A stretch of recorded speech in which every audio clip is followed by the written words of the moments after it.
आपकी ये मंदिर वाली जो जगह है वो कितने एकड़ में फैली हुई है? 22 एकड़ में। 22? जिसमें 322 छोटे छोटे मंदिर हैं भगवान के। ओहो, माने भगवान का पूरा शॉपिंग मॉल ही सजा के रखा है। साइलेंस। और इन सारे मंदिरों में भगवान की सेवा के लिए 142 पुजारी हैं, समझा? आपके मंदिर के बाहर भिखारी कितने बैठते हो पता है आपको? क्या? भिखारी अंदर की 320 मूर्तियां, 142 पुजारी याद है आपको, लेकिन आप ही के मंदिर के बाहर बरसों से कितने भिखारी बैठते हो याद है आपको? मिलॉर्ड, इनके मंदिर के बाहर जो भिखारी बैठते हो उसमें किसी को भी मंदिर के अंदर एंट्री नहीं है। अब धूप हो बारिश हो बाहर सड़ते रहने का, अंदर पैर नहीं रखने का।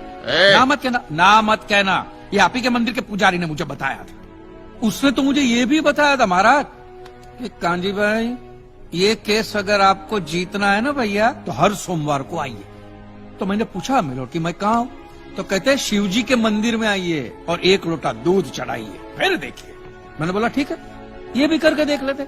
तो मिलॉर्ड में पहुंच गया मंडे को दूध का लोटा लेकर। ये लंबी लाइन लगी, सबके सब हाथ में लोटा पकड़ के खड़े हुए थे ऐसे। मैंने सोचा अंदर जरूर कोई दूध पीने वाला होगा, वरना ये सबके सब गधे थोड़ी है जो ऐसे लोटा पकड़ के लाइन में खड़े। मेरा नंबर है, मैं अंदर गया, अंदर कोई नहीं था दूध पीने वाला, कोई नहीं। बीच में वो काला पत्थर पड़ा हुआ था, उसे शिवलिंग कहते हैं मूर्ख। हाँ, शिवलिंग पड़ा हुआ था। और वो पत्थर मिलो, वो पत्थर दूध था। और वो पत्थर के बिल्कुल बगल में से छोटी सी पतली सी नाली में से वो सारा दूध बाहर की ओर जा रहा। मैंने बोला कि यस, बाहर तो कोई खड़ा ही खड़ा होगा दूध पीने वाला। देखा बाहर भी कोई नहीं था। वो सारा दूध मिलो उस नाली से निकलकर बाहर गटर में जा रहा, टोटल वेस्ट। और वो गटर को लग के एक भिखारी खड़ा हुआ था, बेचारा 4-5 दिन का भूखा होगा महाराज, भूख के मारे वो कांप रहा था।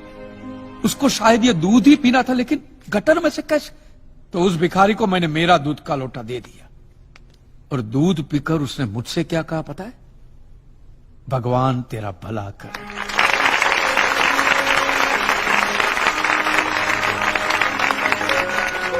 तो मंदिर में आने वाला एक इंसान वो पत्थर पे दूध डालने के बजाय किसी गरीब के पेट में डाले ना तो सबसे ज्यादा पुण्य मिलेगा, नहीं? और हाँ मौलवी साहब, किसी दरगाह पे फूलों की चादर उड़ाने के बजाय किसी नंगे फकीर के बदन पे कपड़ों की चादर उड़ाई जाए ना तो अल्लाह को बहुत खुशी मिलेगी।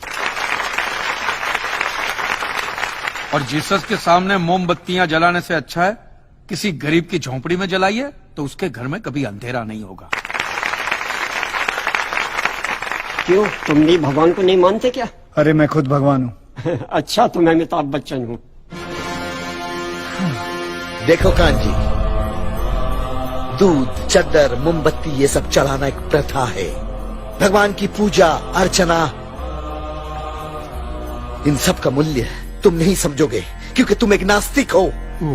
जगत की मोह माया से तुम अभी तक मुक्त नहीं हुए। आप तो हो गए हो ना, आप तो बिल्कुल मोक्ष के दरवाजे पे खड़े हो। तो ये जो रीति रिवाज के नाम पे ढोंग चलते उनको बंद करवाइए ना महाराज।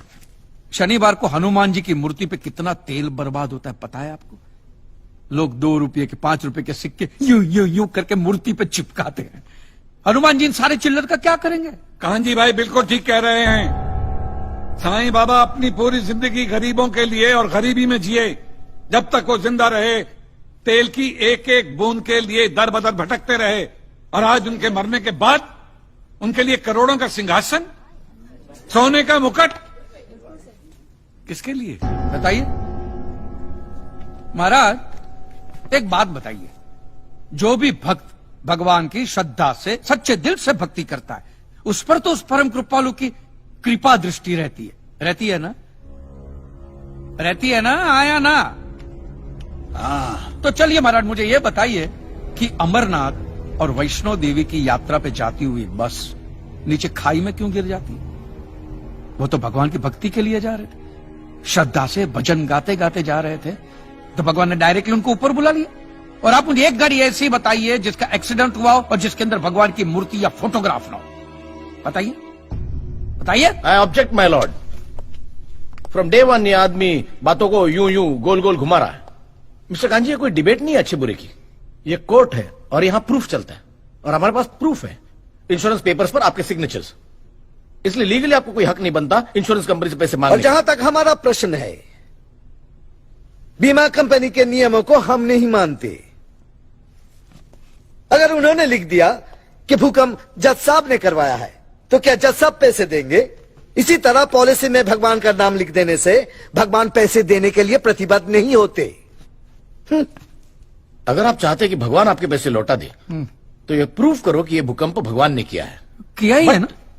इन राइटिंग है, कहीं लिखा हुआ तुम्हारे पास है? Any proof? मिलॉर्ड, ये mister kanji, court of law में सिर्फ दलीलों पर फैसले नहीं होते। आपकी दलीलें, आपके आर्गुमेंट्स आम जनता के लिए कितने भी वैलिड क्यों ना हो, लेकिन अगर आप उन्हें साबित नहीं कर सकते हैं तो उनका कोई मतलब नहीं। आपके पास कोई सबूत है? You may please proceed. Your honour, इससे पहले कि मिस्टर कांजी अपने तीखे और कटाक्ष भरे व्यूज बिना किसी रेफरेंस प्रदर्शित करें, मैं उनसे पूछना चाहता हूं कि उनके पास कोई प्रूफ है जिससे वो साबित कर सके कि उनकी दुकान भगवान ने गिराई है? मिलॉर्ड, अब जो सवाल मैं पूछने जा रहा हूं उसके लिए मुझे एक ज्ञानी पंडित की जरूरत है। तो आप में से जो भी कोई ज्ञानी पंडित है वो यहां पे आए। सिर्फ ज्ञानी है, ज्ञानी। हाँ, आप बैठ जाइए।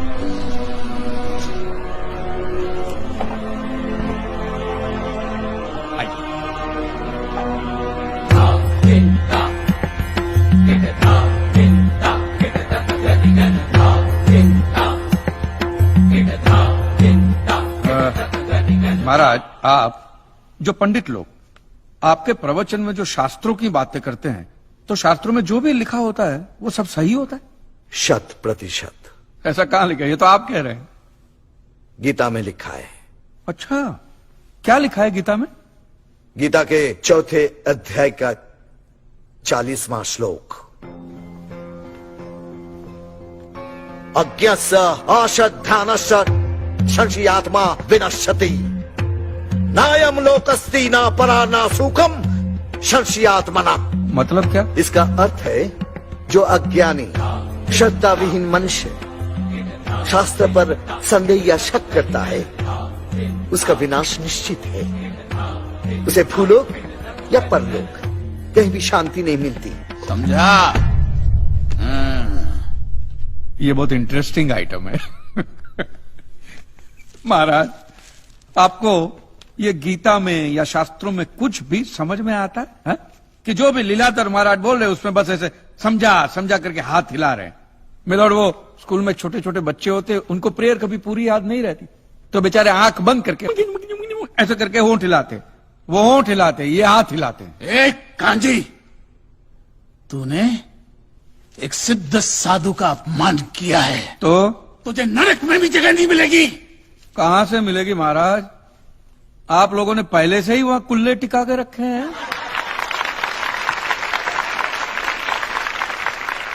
तेरा ये दुस्साहस नास्तिक!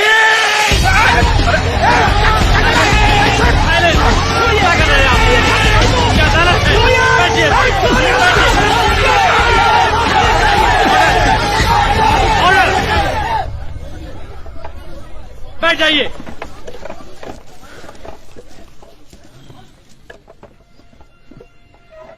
दुखेष्वनु द्विग्न मनः सुखेषु विगत स्पृह वितराग भय क्रोध स्थित धीर मुनि रुच्यते। अध्याय 2 श्लोक 56वां। अर्थात जिस मनुष्य के लिए सुख और दुख समान अवस्था है, जो भय और क्रोध से मुक्त है, जो स्थिर बुद्धि वाला है ना, वही सिद्ध पुरुष कहलाता है।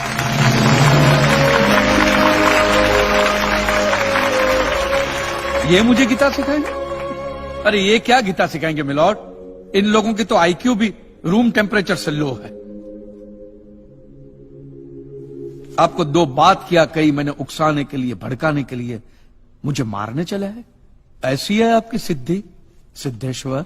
मिस्टर कांजी, उनकी सिद्धि क्या है, यह कोर्ट का मुद्दा नहीं है। कोर्ट का मुद्दा यह है कि आपकी दुकान किसने गिराई। भगवान ने गिराई है। ये आप फैसला सुना रहे। फैसला सुनाना जज साहब का काम है, आपका नहीं। आपको तो सिर्फ प्रूफ करना है कि उस दिन जो भूकंप आया वो भगवान की वजह से आया था, जो प्रूव करना इम्पॉसिबल है। Relax relax relax, nothing is impossible. Swami ji एक बात बताइए, भगवान ने ही ये भगवत गीता कही है? कही है, और भगवत गीता में जो भी कहा गया है वो सब सच है? 100%। Point to be noted milord. तो मुझे एक बात बताइए कि भगवान ने भगवत गीता के 9वें अध्याय के 8वें श्लोक में क्यों ऐसा कहा कि पूरी सृष्टि का सर्जन मेरी इच्छा से हुआ, इसका विनाश भी मेरी इच्छा से होगा, ये पूरी सृष्टि मेरी इच्छा के अधीन है, इसके सर्जन और विनाश के लिए सिर्फ मैं और मैं ही जिम्मेदार हूं। और ये देखिए मिलॉर्ड, ये बाइबल में भी कहा गया है, Aiza chapter 54 verse 16 See, it is I who have created the smith who blows the fire of coals and produces a weapon fit for his purpose. I have also created the ravager to destroy. अब ये देखिए, ये कुरान शरीफ में भी है। सूरह जलजला 99 आयत 1 से 8 में भी लिखा है कि जब जमीन अपनी पूरी शिद्दत के साथ हिला डाली जाएगी और जमीन अपने अंदर के सारे बोझ को निकालकर बाहर डाल देगी और इंसान कहेगा कि ये उसको क्या हो रहा है, उस दिन वो अपने ऊपर बीते हालात बयां करेगी, क्योंकि तेरे रब ने उसे ऐसा करने का आदेश दिया होगा। रब ने।